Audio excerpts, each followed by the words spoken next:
اعوذ باللہ من الشیطان الرجیم.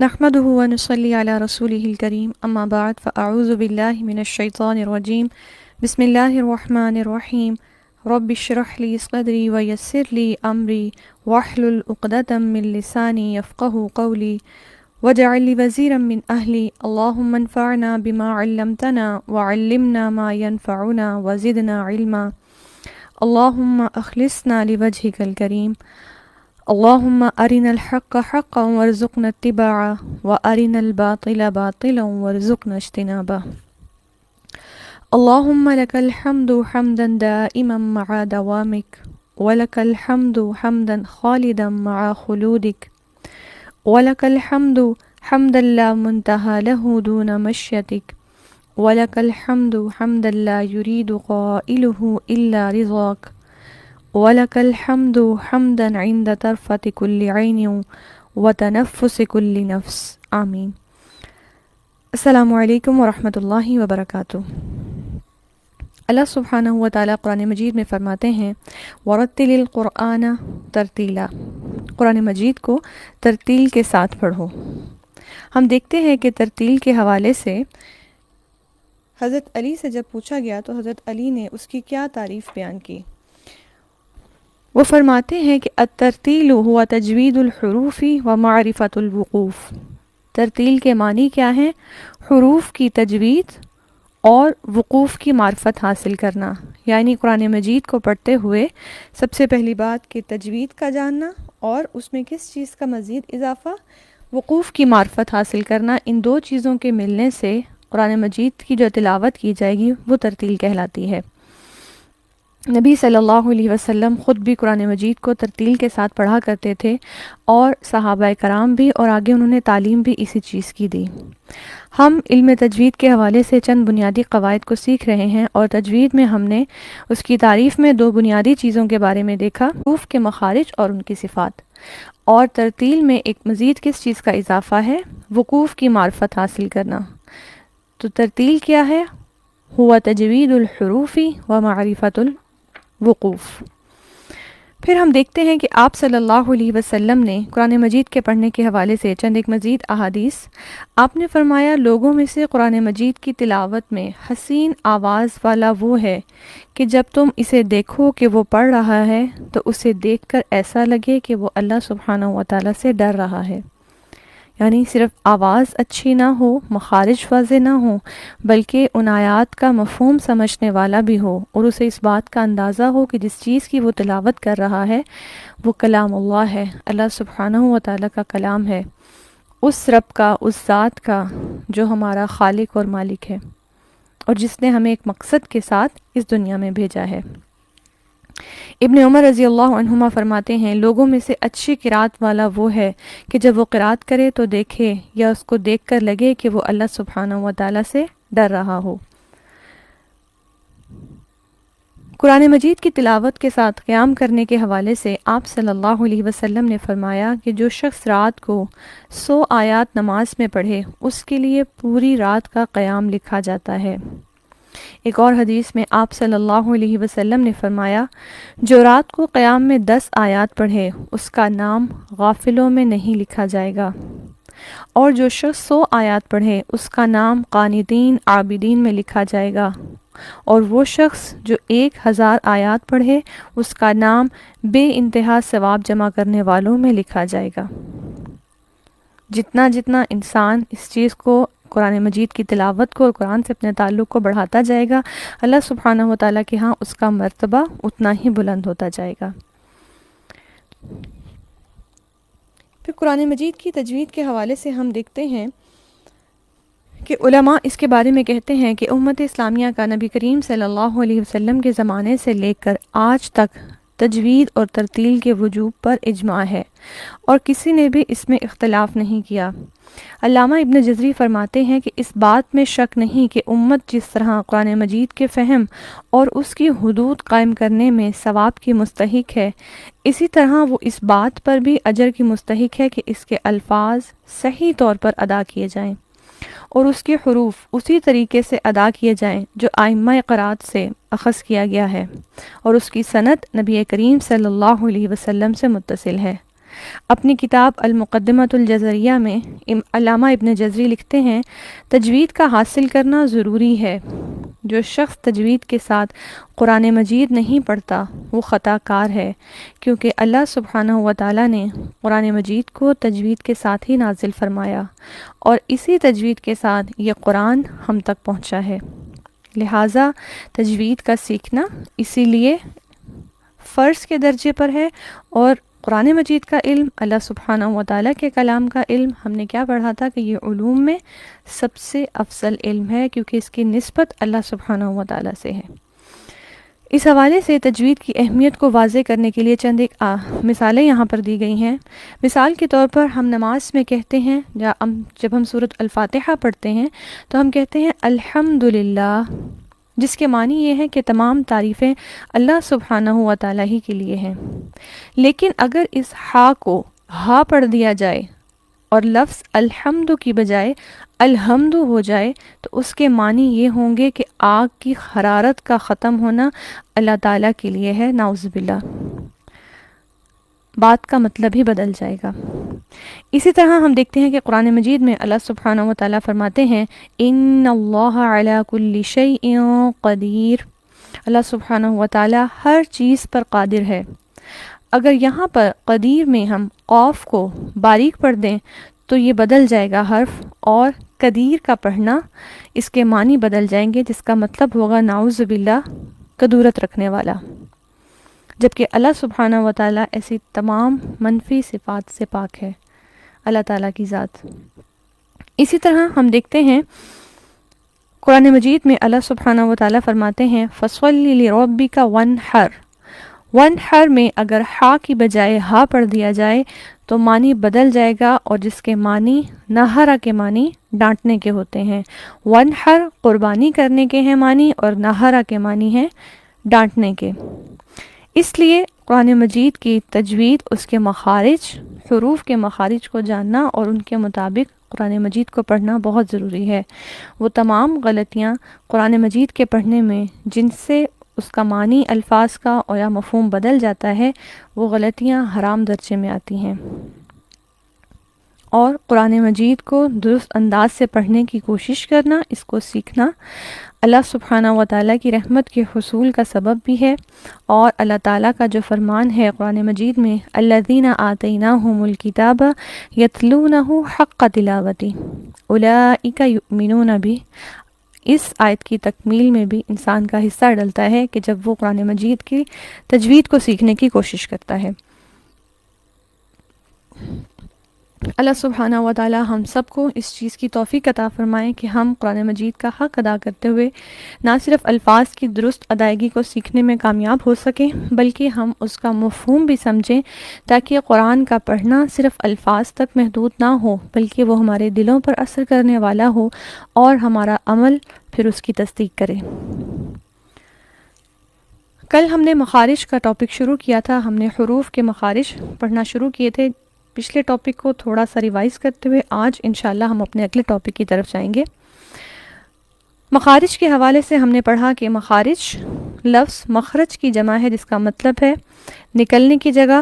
ڈکشنری میننگ اس کا لغوی معنی ہے نکلنے کی جگہ، اور علم تجوید میں اس سے کیا مراد ہے؟ حروف کے نکلنے کی جگہ، اور وہ حروف کتنے ہیں؟ 29 حروف تہجی، ان کے نکلنے کی جگہ اسے مخرج اور اس کی جمع مخارج کہا جاتا ہے۔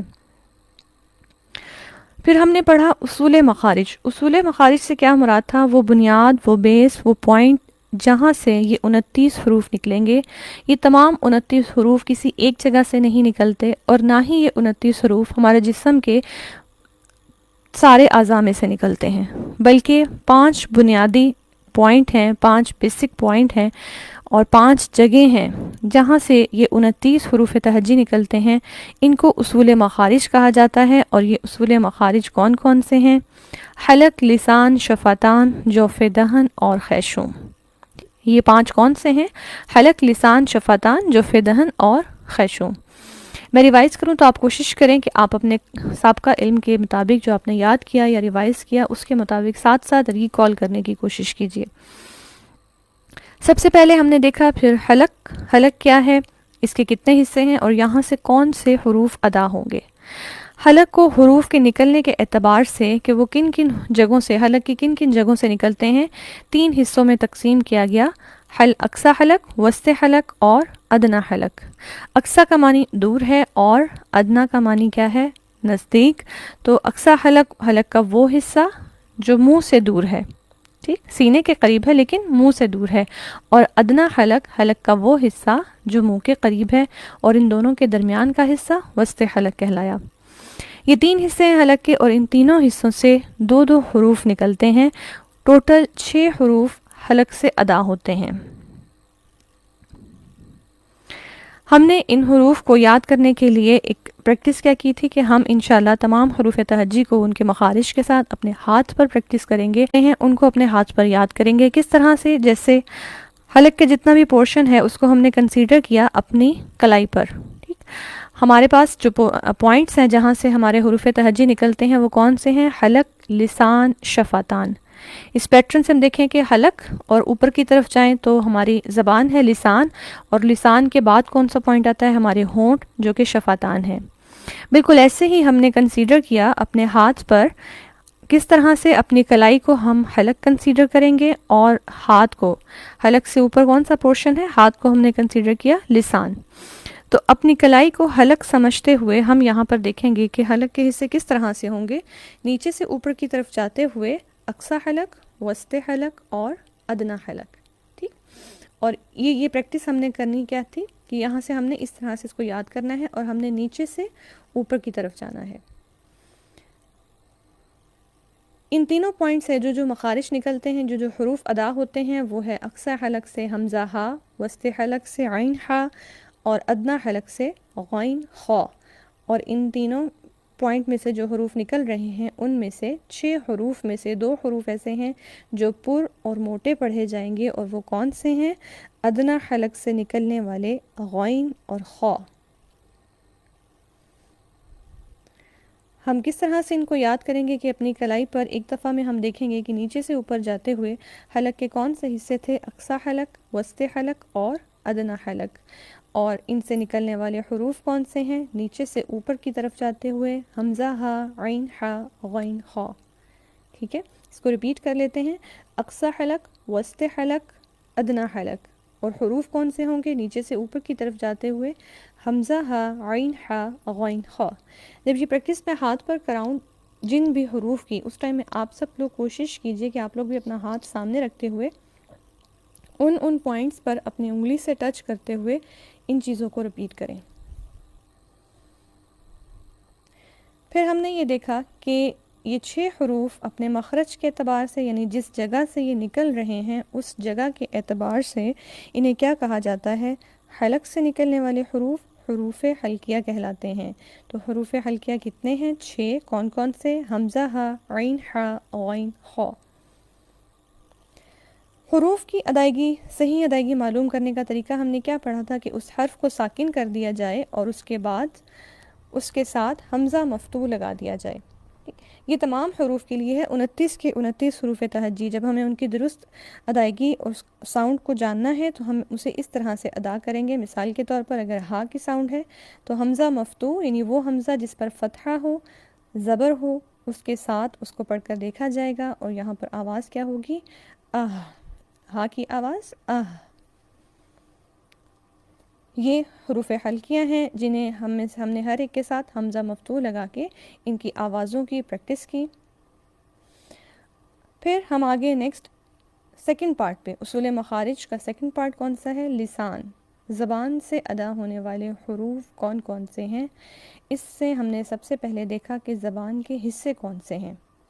حلق کے ہم نے 3 حصے پڑھے تھے، اور 3 حصوں میں سے ہر حصے سے 2 حروف نکلے، اور ٹوٹل کتنے ہوئے؟ 6 حروف۔ پھر ہم نے لسان کے پورشن دیکھے، لسان 6 حصے ہیں، اقصی لسان، وسط لسان، حافہ لسان، طرف لسان، رأس لسان اور ظاہر لسان۔ زبان کے یہ پورشن کس کس طرح سے ہے؟ اقصی لسان زبان کا وہ حصہ جو زبان کی جڑ ہے اور منہ سے دور ہے. اس کے بعد وسط لسان زبان کا مڈل پورشن. حافہ لسان زبان کی موٹی سائڈ، بیک پیچھے والی موٹی سائڈ جو داڑھوں کے مقابل پر آتی ہے. اور طرف لسان زبان کا باریک کنارہ یا زبان کی باریک طرف جو آگے والی سائڈ پر ہے اور دانتوں کے سامنے آتی ہے. ٹھیک. پھر اسی طرح رأس لسان زبان کا کنارہ، زبان کا سرہ، زبان کی ٹپ، اور ظاہری لسان اس سے تھوڑا سا فاصلے پر ہی ہے، زبان کے فرنٹ پر ہی ہوتا ہے، اسے کہتے ہیں زبان کی پشت.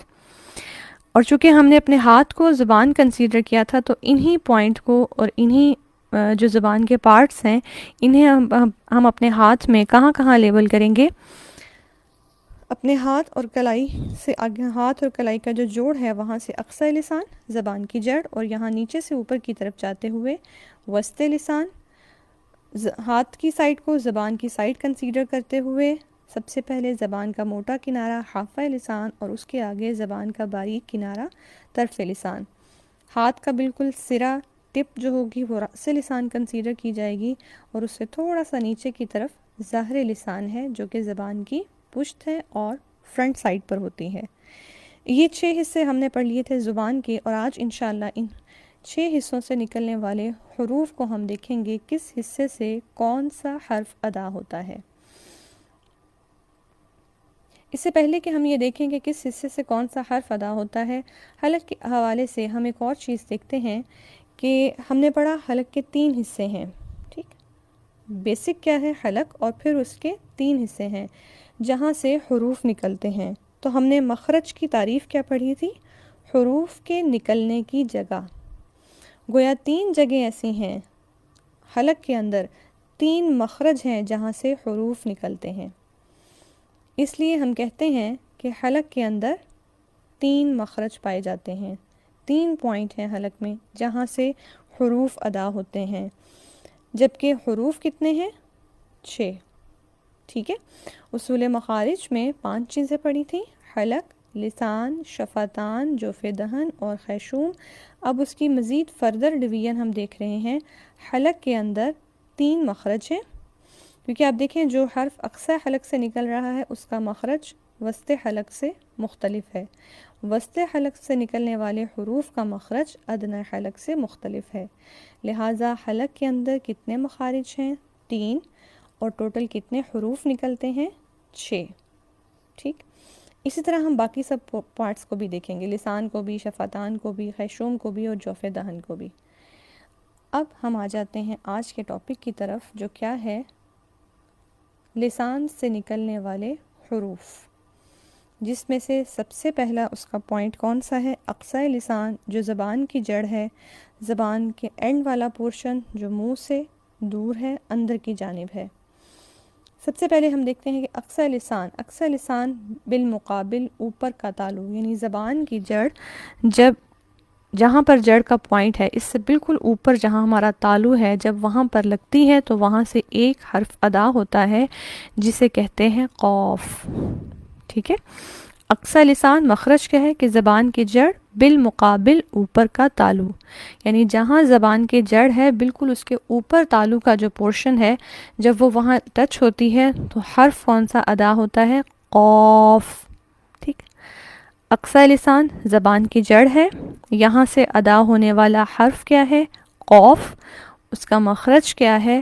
اقصی لسان بالمقابل اوپر کا تالو، یعنی زبان کی جڑ بالمقابل اوپر کا تالو. یہاں پر آلموسٹ وہ پوائنٹ شو کیا گیا ہے کہ جہاں سے ہمارا یہ مخرج ادا ہوگا، قاف کا مخرج. اور قاف پر حروف میں سے ہے، یہ بھی موٹا اور پر پڑھا جاتا ہے. اس کے ساتھ دوسرا حرف جو ہے وہ پڑھنے کے ساتھ پھر انشاءاللہ دونوں کی پروننسیشن کا فرق بتایا جائے گا. اب ہم دیکھتے ہیں کہ ہم اپنے ہاتھ پر کہاں اس حرف کو دیکھیں گے. چونکہ یہ زبان کی جڑ سے ادا ہوتا ہے، ہم نے ہاتھ پر اقصی لسان کو جہاں مینشن کیا تھا وہیں اس کے ساتھ ہم دیکھیں گے کہ یہاں سے ادا ہونے والا حرف کیا ہے؟ قاف. ٹھیک. تو قاف کا مخرج کیا ہے؟ اقصی لسان بالمقابل اوپر کا تالو. پھر ایک اور حرف بھی یہاں سے نکلتا ہے اقصی لسان سے ہی، 2 حروف نکل رہے ہیں. دوسرا حرف کون سا ہے؟ قوف کے مخرج سے ذرا منہ کی طرف ہٹ کر زبان کی جڑ اور اوپر کا تالو. اگر آپ لاسٹ لائن پر فوکس کریں، لاسٹ چند حروف پر، مخرج کاف کا بھی وہی ہے جو قوف کا ہے، ٹھیک، زبان کی جڑ اور اوپر کا تالو.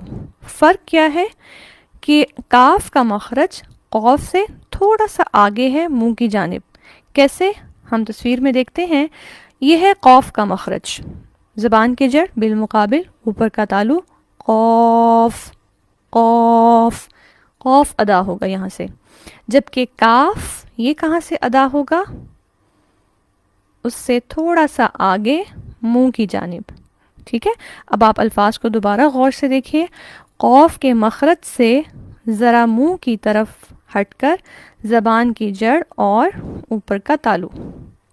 ٹھیک ہے، آپ دیکھیے یہ ہے قوف، یہاں سے جو ادا ہوگا، اور کاف کیا ہے؟ پوائنٹ بات اتنی ہی ہے وہی بات کہ زبان کی جڑ ہے اور اوپر کا تالو ہے، لیکن قوف تھوڑا اندر کر کے ہے حلق کی جانب، اور کاف تھوڑا سا باہر کر کے ہے منہ کی جانب. اور یہی فرق ان دونوں کی ادائیگی میں ہے.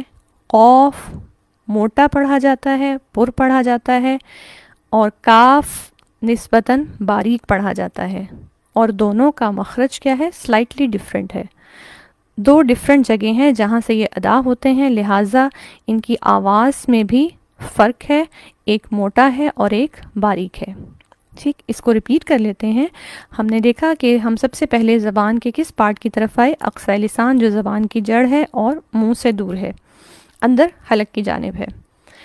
یہاں سے ہمارے پاس 2 حروف نکلتے ہیں، قوف اور کاف. دونوں کا مخرج کیا ہے؟ زبان کی جڑ بالمقابل اوپر کا تالو. لیکن قوف تھوڑا اندر کی طرف ہے، زبان کی جڑ بالمقابل اوپر کا تالو. جبکہ کاف کیا ہے؟ تھوڑا سا منہ کی طرف ہٹ کر، یعنی باہر کی جانب. یہ کاف کی ادائیگی ہے. دونوں میں سے ایک پر حرف ہے اور ایک باریک ہے. قوف پر حروف میں سے ہے، کاف باریک پڑھا جاتا ہے. چلیں اب ہم اس کو مزید دیکھ لیتے ہیں.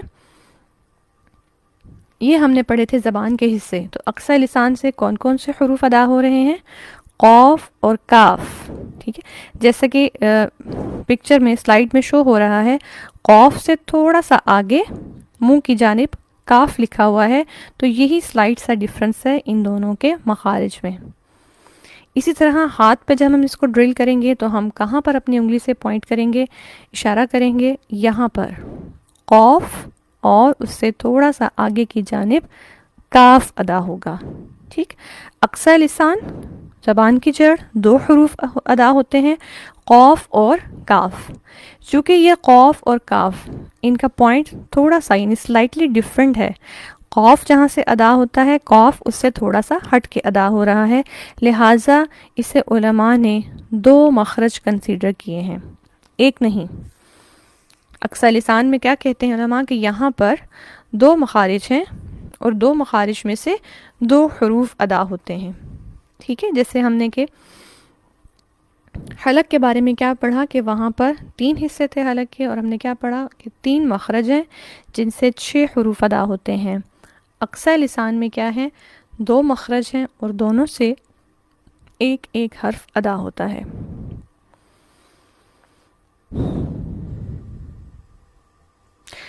جی، قوف اور کاف کو مخرج کے اعتبار سے لہویہ یا لہاتیہ کہتے ہیں. لہویہ یا لہاتیہ کیوں کہتے ہیں؟ کس نسبت سے؟ لہات کہتے ہیں گوشت کا چھوٹا ٹکڑا، اور عربی میں لہات کہتے ہیں اس کو، جسے ہم اردو میں کوا بھی بولتے ہیں. یہ جو لٹکتا ہوا چھوٹا سا ٹکڑا ہے اسے کہا جاتا ہے لہات. چونکہ قوف اور کاف کا مخرج اس کے بہت قریب ہے، لہٰذا اس نسبت سے ان کو کیا کہا جاتا ہے؟ قوف اور کاف کو لہویہ یا لہاتیہ. ٹھیک ہے، جو حروف حلق سے نکلے تھے انہیں حلق کے اعتبار سے کیا کہا گیا؟ حلقیہ. یہ حروف کہاں سے نکل رہے ہیں؟ لہات کے قریب سے، اس نسبت سے انہیں کیا کہا گیا؟ لہویہ اور لہاتیہ. ٹھیک ہے، اس پوائنٹ، یہ اس پوائنٹ کے قریب ہیں، تو اس نسبت سے انہیں کیا کہا گیا؟ لہویہ اور لہاتیہ۔ چلیں اب ہم نیکسٹ پورشن دیکھتے ہیں زبان کا، اور وہ کیا ہے؟ وسط لسان۔ اقصی لسان سے آگے کی طرف موو کریں گے تو ہمارے پاس زبان کا کون سا حصہ آ رہا ہے؟ زبان کا مڈل پارٹ، وسط لسان۔ وسط لسان پر ہمارے پاس 3 حروف ہیں جو ادا ہوتے ہیں، جیم، شین اور یا۔ یہ 3 حروف کہاں سے ادا ہوتے ہیں؟ وسط لسان سے، ٹھیک۔ اور یا ہم یہ پڑھ چکے ہیں سٹارٹ کے لیکچر میں، یا ہمارے پاس قرآن مجید میں 3 طرح سے آتی ہے، یا متحرک ہے، یا لین ہے، اور یا مدہ ہے۔ وسط لسان سے 2 طرح کی یا ادا ہوگی، یا متحرک اور یا لین۔ یا مدہ کا یہ مخرج نہیں ہے، وہ انشاءاللہ ہم آگے پڑھیں گے۔ اس لیے جب ہم وسط لسان کے حروف بتائیں گے کہ وسط لسان سے کیا ادا ہوتا ہے، تو ہم یہ بولتے ہیں کہ یہاں سے جیم، شین، یا، اور اس کے ساتھ ہی ہم کہیں گے یا متحرک اور یا لین، جس سے یہ بات انڈرسٹوڈ ہوگی کہ یا مدہ کا یہ مخرج نہیں ہے، یا مدہ کا کوئی اور مخرج ہے، ٹھیک۔ تو ہم دیکھتے ہیں کہ یہ تینوں حروف اسی ایک پوائنٹ سے ادا ہوتے ہیں، لہٰذا ہم کہتے ہیں وسط لسان پر ایک مخرج ہے اور کتنے حروف ہیں؟ 3 حروف ہیں، ٹھیک ہے۔ وسط لسان پر ایک مخرج، ایک پوائنٹ ہے جہاں سے کتنے حروف ادا ہوں گے؟ 3 حروف ادا ہوں گے، جبکہ اقصی لسان پر زبان کی جڑ والے حصے پر 2 پوائنٹ تھے اور دونوں پوائنٹ سے ایک ایک حرف ادا ہوا۔ جی، زبان کا کون سا پورشن ہوگا؟ یہ تقریباً اس کا مڈل پارٹ، اور یہاں سے ادا ہوگا جیم، شین، یا۔ ایک ہی جگہ سے ایک ہی حصہ ہے، لہٰذا ایک مخرج ہے جہاں سے 3 حروف ادا ہوتے ہیں۔ اب ہم دیکھیں گے کہ ہمارے ہاتھ میں کون سی جگہ ہوگی جہاں سے یہ ادا ہوں گے۔ مخرج کے اعتبار سے ان کو شجریہ کہتے ہیں۔ ان کو شجریہ کہنا اس لیے بھی، اس کی نسبت کیا بنتی ہے؟ ہم دیکھتے ہیں کہ شجر کا لفظ ہم اردو میں بھی استعمال کرتے ہیں، کسے کہا جاتا ہے؟ درخت، ٹھیک ہے۔ اور درخت کیسے، کس طرح سے پھیلا ہوا ہوتا ہے؟ اپنی شاخوں کی وجہ سے۔ تو یوزلی زبان کا یہ پورشن جو ہے پھیلا ہوا ہوتا ہے، پیچھے سے زبان اتنی نہیں پھیلی ہوئی ہوتی، اور نہ ہی فرنٹ پورشن سے جتنا کہ وہ مڈل پارٹ سے پھیلی ہوئی فیل ہوتی ہے۔ اس اعتبار سے ان حروف کو حروف شجریہ کہا جاتا ہے۔ یعنی اگر میں پوچھوں کہ حروف حلقیہ کون سے ہیں، تو آپ فوراً سے کیا کہیں گے؟ حلق سے نکلنے والے حروف، حمزہ ہا، عین ہا، غین خا۔ اگر آپ سے پوچھا جائے کہ حروف لہاتیہ اور لہویہ کون سے ہیں، تو کہا جائے گا وہ حروف جو اقصی لسان سے نکلتے ہیں۔ کون کون سے؟ قاف اور کاف۔ اور اگر پوچھا جائے کہ حروف شجریہ کون سے ہیں، تو وسط لسان سے نکلنے والے حروف جیم، شین اور یا۔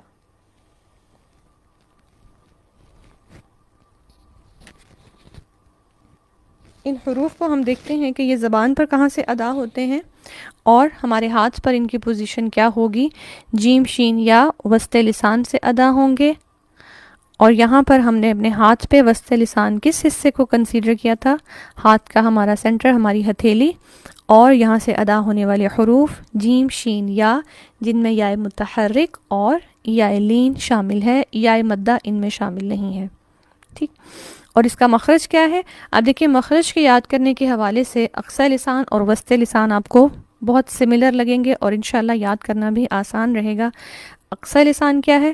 اقصی لسان بالمقابل اوپر کا تالو، زبان کی جڑ بالمقابل اوپر کا تالو، ٹھیک۔ اور کاف میں آپ کیا کہہ دیں گے؟ تھوڑا سا منہ کی جانب ہٹ کر۔ جبکہ وسط لسان میں بھی کیا ہے؟ وسط لسان بالمقابل اوپر کا تالو، اس کے سینٹر پارٹ جو ہے زبان کا، اوپر ڈائریکٹ جا کے جس تالو کے جس حصے کو لگتی ہے وہی اس کا مخرج کہلاتا ہے۔ ہم نے اس کو تھوڑا سا ریپیٹ کر لیتے ہیں۔ کل ہم نے حلق کا پڑھا تھا، حلق کا بیان، اور اس میں ہم نے دیکھا حلق کے 3 حصے ہیں، اقصی، وسط اور ادنا، اور ان تینوں حصوں کو ہم نے یہ جانا کہ تینوں حصوں میں سے 2 حروف ادا ہوتے ہیں، حمزہ ہا، عین ہا اور غین خا۔ پھر اس کے بعد ہم آگے زبان کے حصوں پر۔ حلق کے 3 تھے اور زبان کے 6 حصے ہیں، جو کون کون سے ہیں؟ ترتیب وائز آپ اپنا ہاتھ اب سامنے رکھیں، جو میں نام بولتی جاؤں تو ساتھ ساتھ پوائنٹ آؤٹ اپنے ہاتھ پر خود سے کرتے جائیں، وہ کون کون سے حصے ہیں؟ اقصی لسان، وسط لسان، حافہ لسان، طرف لسان، رأس لسان اور ظاہر لسان۔ یہ 6 حصے ہیں زبان کے۔ ان 6 حصوں سے مختلف حروف ادا ہوں گے. ان حروف کے بارے میں سے ہم نے 2 حصوں کا پڑھ لیا. اقصی لسان میں 2 ڈیفرنٹ پوائنٹ ہیں جہاں سے قوف اور کاف ادا ہوتا ہے، اس لیے ہم کہتے ہیں کہ اقصی لسان میں 2 مخرج ہیں اور 2 ہی حروف ادا ہوتے ہیں. پھر اس کے بعد والا حصہ کون سا ہے؟ وسط لسان، جس سے ادا ہوتے ہیں جیم، شین، یا متحرک اور یا لین. یہ ایک ہی پوائنٹ سے 3 حروف ادا ہوتے ہیں، اس لیے ہم کہتے ہیں کہ وسط لسان میں 1 مخرج ہے اور 3 حروف ادا ہوتے ہیں. اس کے بعد جو زبان کے حصے ہیں، حافظ لسان، طرف لسان، رأس لسان اور ظاہر لسان، یہ جو 4 حصے ہیں، ان 4 حصوں سے جو حروف ادا ہوتے ہیں ان کے ساتھ دانتوں کا بھی تعلق ہوتا ہے. ٹھیک ہے، ابھی تک ہم نے جو پڑھا اقصی لسان اور وسط لسان، کیا ان میں زبان کا کوئی حصہ دانتوں کے ساتھ ٹچ ہوا؟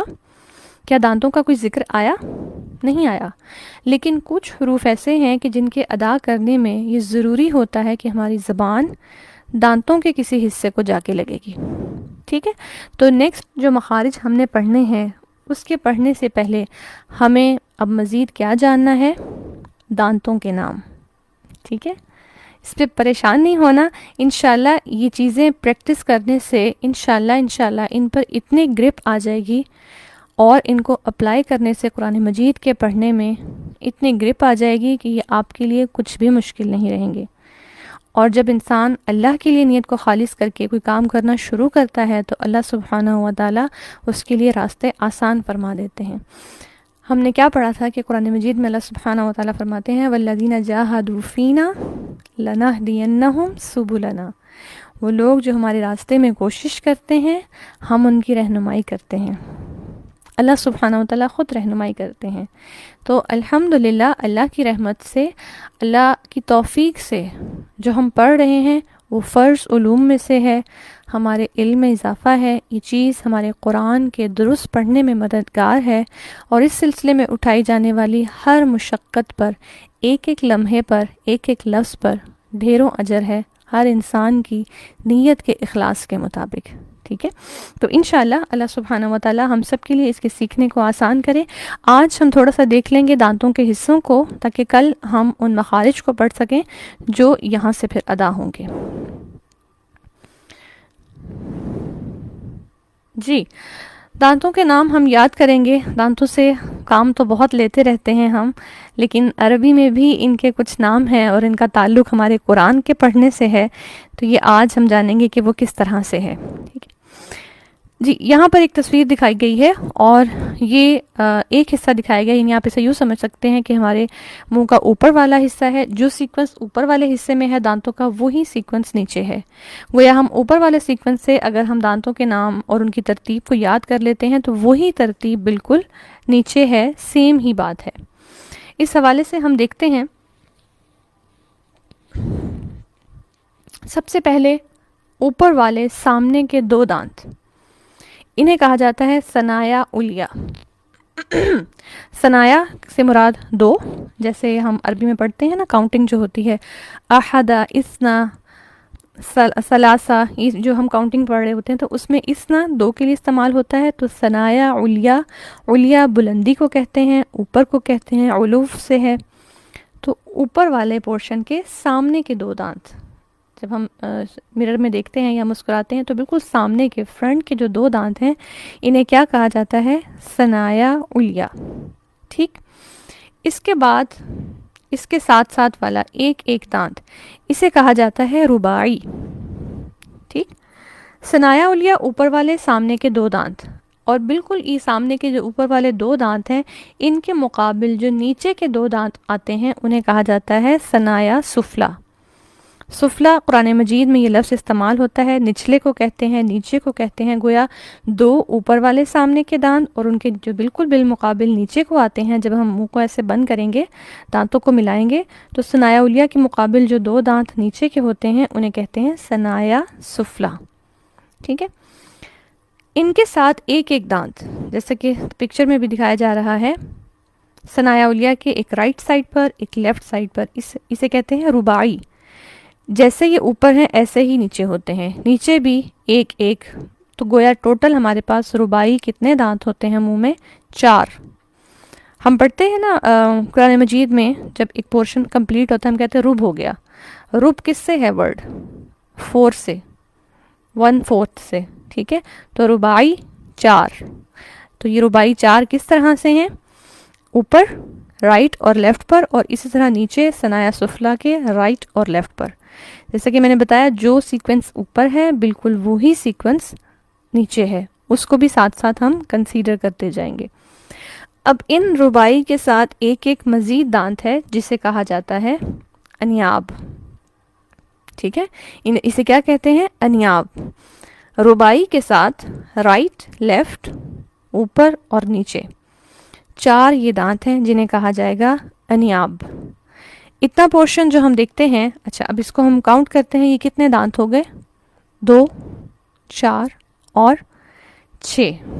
6 اوپر اور 6 ہی نیچے، یہ 12 دانت ہیں، اور اس سے آگے اب داڑھوں کا سیکوینس ہے۔ اب داڑھیں سٹارٹ ہو گئیں۔ انیاب کے ساتھ ہی ایک ایک لیفٹ، رائٹ، اوپر اور نیچے جو داڑھ ہے اسے کہا جاتا ہے ضواحک۔ پہلی داڑھ جو سامنے فرنٹ سے نظر آتی ہے ضواحک ضحکہ سے ہے، اور اضحکہ کہتے ہیں مسکرانے کو۔ قرآن مجید میں بھی یہ لفظ استعمال ہوتا ہے، نبی صلی اللہ علیہ وسلم بھی یہ دعا دیا کرتے تھے کہ اللہ تمہیں ہنستا مسکراتا رکھے۔ انسان جب مسکراتا ہے تو جو اس کی داڑھ نظر آتی ہے، ساری نہیں باہر آ جاتی، جو داڑھ نظر آتی ہے جو فرنٹ پر ہے وہ پہلی والی یہ داڑھ ہے، ضواحک اس کا نام ہے، اور یہ اگر ہم فرنٹ سے دیکھیں تو یہ پہلی داڑھ ہے، ٹھیک ہے؟ تو یہ ٹوٹل کتنی ہوتی ہیں ہمارے منہ میں؟ 4۔ اوپر اور نیچے، دائیں اور بائیں ایک ایک۔ اس کے بعد 3 اکٹھی ہر سائڈ پر 3 داڑھیں ہیں جنہیں طواحن کہا جاتا ہے۔ رائٹ، لیفٹ، اوپر اور نیچے ٹوٹل کتنی ہو گئی؟ 12، ٹھیک ہے؟ 12 کیسے ہو گئی؟ 3 یہ ہو گئی، 3 یہ، اور بالکل اسی ترتیب سے نیچے والے پورشن میں بھی 3 اور 3 6، اور یہ ٹوٹل کتنی ہیں طواحن؟ 12 داڑھیں ہیں۔ اور ان کے بعد سب سے اینڈ میں جو لاسٹ والی داڑھ ہے اسے کہا جاتا ہے نواجز، جو بالکل اوپر والی ترتیب کی طرح ایک رائٹ، ایک لیفٹ، ایک اوپر اور ایک نیچے، ٹوٹل ملا کے 4 داڑھیں ہیں۔ یہ ہے دانتوں کی ترتیب۔ ہم اسے ایک دفعہ پھر دیکھ لیتے ہیں، اور غور سے سنیے، سننے کو فوکس کیجیے گا، لکھنے کو یا کتاب سے کچھ بھی دیکھنے کو فوکس نہیں کریں۔ اگر آپ اس کو سمجھ لیں گے اچھی طرح سے، یہ سمجھنا ہی انشاءاللہ آپ کی یاد دہانی ہوگا، آپ کو بک کی بھی ضرورت اس طرح سے نہیں پڑے گی انشاءاللہ اگر آپ یہاں سے اچھے سے اس کو دیکھ لیتے ہیں، ٹھیک ہے؟ ہم پارٹس کو ریپیٹ کر لیتے ہیں۔ سب سے پہلے سامنے والے اوپر کے 2 دانت جنہیں ثنایا علیہ کہا جاتا ہے، اور بالکل اسی طرح سامنے والے نیچے کے 2 دانت ثنایا سفلا۔ یہ ایک نام کا ڈفرنس ہے، باقی سب وہی ہیں، جو اوپر ہیں وہی نیچے ہیں۔ علیہ کا مطلب اوپر والے 2، سفلا کا مطلب نیچے والے۔ ثنایا علیہ کے ساتھ رائٹ، لیفٹ، اوپر نیچے ایک ایک دانت رباعی کہلاتے ہیں، اور ٹوٹل یہ کتنے ہوئے؟ 4۔ اسی طرح رباعی کے ساتھ رائٹ، لیفٹ، اوپر اور نیچے ایک ایک دانت جسے کیا کہا جاتا ہے؟ انیاب، اور اوپر اور نیچے کے دانت ملا کے یہ 12 دانت بنتے ہیں۔ اس کے آگے سے اب داڑھیں سٹارٹ ہو رہی ہیں۔ داڑھوں میں سب سے پہلی داڑھ جو ہے وہ ہے ضواحک، اور یہ کتنی ہے؟ یہ بھی 4 ہیں، رائٹ، لیفٹ، اوپر اور نیچے ایک ایک داڑھ جسے ضواحک کہا جاتا ہے، ٹھیک؟ پھر اس کے بعد ہم دیکھتے ہیں 3 داڑھیں جو اکٹھی آئیں گی ایک ساتھ، طواحن ہیں، اوپر نیچے رائٹ اینڈ لیفٹ ملا کے کتنی ہو جائیں گی؟ 12۔ اور اس کے بعد لاسٹ میں ہمارے پاس جو داڑھ آتی ہے وہ ہے نواجز، جو پہلی ہی ترتیب کے مطابق ایک ایک ہے، رائٹ، لیفٹ، اوپر اور نیچے ملا کے۔ یہ ہے کل ترتیب اور نام ہمارے منہ میں دانت اور داڑھیں جو پائی جاتی ہیں، جو کتنی امپورٹنٹ ہیں تجوید کے اعتبار سے۔ ہم نے شاید ہمیشہ ان کو امپورٹنٹ سمجھا ہوگا، کھانے کے اعتبار سے الحمدللہ اللہ تعالیٰ نے ہی عطا کیے ہیں اور کھانے کے لیے ہی یہ دی ہیں، لیکن ان کا کچھ اور مقصد بھی ہے، ٹھیک؟ اچھا، ان میں ہم دیکھتے ہیں کہ ہمارے پاس 12 دانت ہیں اوپر نیچے کے ٹوٹل کاؤنٹ کر کے، اور 20 داڑھیں ہیں۔ داڑھوں کا پورشن کون سا ہے؟ یہاں پر ہم دیکھتے ہیں ضواحک، طواحن اور نواجز، یہ ہماری داڑھیں ہیں جنہیں عربی میں اضراس کہا جاتا ہے، اور اردو میں یہ داڑھیں ہیں 3 نام ہیں اور ٹوٹل تعداد کتنی ہے؟ 20. اور اسی طرح دانت ہمارے کون سے ہیں؟ ثنایا، رباعی اور انیاب، 3 طرح کے نام ہیں اور ٹوٹل دانت کتنے ہیں؟ 12. ان پورشنز کو ہمیں یاد کرنا ہے اپنے نیکسٹ مخارج کو پڑھنے کے لیے. یہ کیوں ضروری ہے؟ تاکہ جب میں کسی بھی مخرج کے اعتبار سے بتاؤں کہ اس میں جو زبان جو ہے مثلا انیاب کو لگے گی، رباعی کو لگے گی یا طواحن کو لگے گی، ایسی صورت میں ہمیں معلوم ہو کہ پھر زبان کو لگنا کہاں ہے. ٹھیک ہے، تو الحمدللہ اللہ کی رحمت سے ہم علم سیکھ رہے ہیں، تو علم کے ساتھ پھر ایسی کچھ ٹرمینالوجیز کو سیکھنا بھی ضروری ہے جو پراپر طور پر بیان کی جا سکیں. تو اس لیے بجائے اس کے کہ ہم یوں بولیں کہ زبان دانتوں کو لگے گی یا داڑوں کو لگے گی، اس بات کو واضح کرنے کے لیے ضروری ہے کہ کس دانت کو لگے گی اور کس داڑ کو لگے گی اور کہاں لگے گی زبان. تو یہ نیکسٹ مخارج کو پڑھنے کے لیے یہ ضروری ہے کہ ہم اس ترتیب کو اور ان ناموں کو یاد کریں. انشاءاللہ اس کے ساتھ آسانی ہوگی اگلے مخارج کو پڑھنے کے لیے. جی اب ہم دیکھ لیتے ہیں کہ جو ہم نے مخارج آج پڑھ لیے حروف کے ساتھ، ان میں سے حروف کون سے تھے؟ حروف حلقیہ جو ہم نے کل پڑھے تھے، حمزہ ہا، عین ہا، غین خا. اور آج جو حروف پڑھے ہیں وہ ہیں قوف اور کاف. قوف پر ہے، کاف کو پر نہیں کیا جائے گا. جبکہ تھرڈ کیا تھا؟ وسط لسان میں سے جیم، شین، یا، ان میں سے کوئی حرف بھی پر نہیں ہے، تینوں ہی باریک ادا کیے جائیں گے. تو آج کا ہوم ورک کیا ہوگا؟ انشاءاللہ ہم نے 5th رکوع تک کر لیا تھا سورۃ البقرہ میں. آج کے ہوم ورک میں انکلوڈ ہے کہ سب لوگ اپنا ہاتھ ڈرا کریں گے. یہ میں نے کل بھی کہا تھا، اپنا ہاتھ ڈرا کیجئے گا اور جتنے ہم پارٹس حلق اور لسان کے پڑھ چکے ہیں پہلے وہ پارٹس لکھیے گا. اس کے بعد ان میں سے جن جن پارٹس میں سے ہم حروف کے نکلنے کو پڑھ چکے ہیں وہ حروف وہاں پر لیبل کیجئے گا.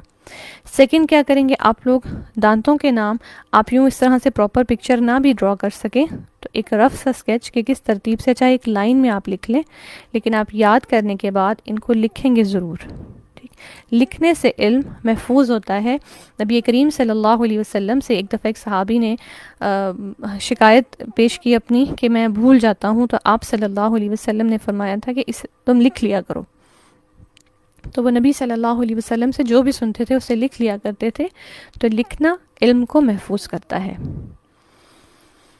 ہم تھوڑا سا دیکھ لیتے ہیں چند ایک آیات میں ان الفاظ کو، اور خاص طور پر جیسے آپ لوگ نیکسٹ رکوع میں آپ لوگ رکوع نمبر 6، 7 اور 8، 6، 7، 8 ان 3 رکوع میں جو آج کے ہم نے حروف پڑھے ہیں انہیں ہائی لائٹ کریں گے، خاص طور پر قوف، کاف، جیم، شین، یا، اور یا میں سے یا متحرک اور یا لین. ایک دو آیات کو ہم دیکھ لیتے ہیں. سورۃ البقرہ کی آیت نمبر 26 ہے اس ٹائم ہمارے سامنے. بسم اللہ الرحمن الرحیم. ان اللہ لا یستحی، اب ہا تو ہمارے کل کے مخارج میں سے تھا، ان یضرب مثلا ما بعوضۃ فما فوقها، جی یہ ہمارا مخرج ہے، فوقها فاما الذین آمنوا فیعلمون انہ الحق من ربهم، ٹھیک، انہ الحق فیعلمون، یا یہاں پر کون سا ہے؟ یا متحرک، ٹھیک ہے. اچھا یہ جو یا ہے الذین، کیا یہ اس میں کنسیڈر ہوگا وسط لسان کے مخرج میں؟ یہ اس میں نہیں آئے گا، ٹھیک ہے، کیونکہ یہ یا کون سا ہے؟ یا مدہ ہے، اور ہمارا مخرج کون سا ہے؟ یا لین اور یا متحرک، ٹھیک ہے. وَأَمَّا الَّذِينَ كَفَرُوا فَيَقُولُونَ مَاذَا أَرَادَ اللَّهُ بِهَذَا مَثَلًا، ورڈ کون سا ہم نے دیکھا؟ کفروا، ٹھیک، اور کاف پر ہوگا یا باریک؟ باریک پڑھا جائے گا. فَيَقُولُونَ، قوف یہاں پر آ جائے گا، قو، اس کو ہم پر پڑھیں گے، موٹا پڑھا جائے گا، ٹھیک ہے. اس کے بعد اراد اللہ بہذا مثلا یضل به کثیرا ویہدی به کثیرا، یہاں پر بھی ہم دیکھتے ہیں یہ جو یا ہے یہ ہمارے مخرج میں نہیں آئے گا کیونکہ یہ یا مدہ ہے، لیکن کون سا آئے گا؟ یضل، یہ والا یا یہاں پر کنسیڈر کیا جائے گا. اسی طرح کاف، کاف کا مخرج ہم پڑھ چکے ہیں، اور یہاں پر یہ یا بھی اس میں شامل ہوگا، لیکن دی کا یا اس میں شامل نہیں ہوگا، اور یہاں پر کاف ہے، وما یضل یہاں پر بھی یا شامل ہوگا، بھی الا الفاسقین، قوف شامل ہوگا ہمارے مخرج میں، لیکن یہ یا اس میں کنسیڈر نہیں ہوگا کیونکہ یہاں پر بھی یا جو ہے کون سا ہے، یا مدہ۔ بارک اللہ لی ولکم، سبحانک اللہم و بحمدک، اشہد ان لا الہ الا انت، استغفرک و اتوب الیک۔ اللہم احسن عاقبتنا فی الامور کلہا واجرنا من خزی الدنیا وعذاب الآخرہ، سبحان ربک رب العزت عما یصفون وسلام علی المرسلین والحمد للہ رب العالمین۔ الہی آمین ثم آمین۔ السلام علیکم ورحمۃ اللہ وبرکاتہ۔